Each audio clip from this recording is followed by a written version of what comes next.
سورة یوسف د دیارلسمی سپاری شپږ پنځوسم نمبر آیات خصوصیت داده چې دغه آیات مبارکه وکذالک مکننا لیوسف فی الارض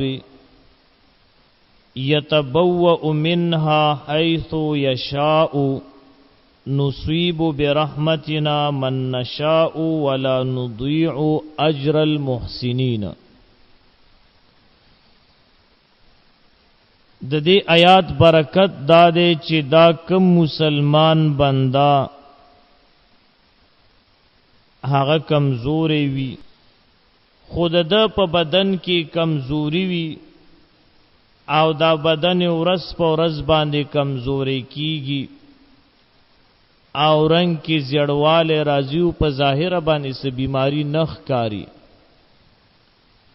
نو دغه سی مریض د پاره پکار دی چې د سورۃ یوسف دغه آیات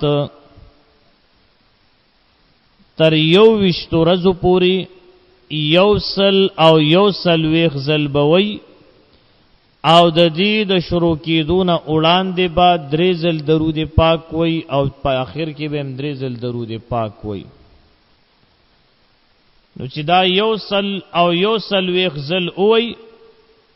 نو پدی باندې دغه مریضم دم کی او دل دې په اوبم دم کی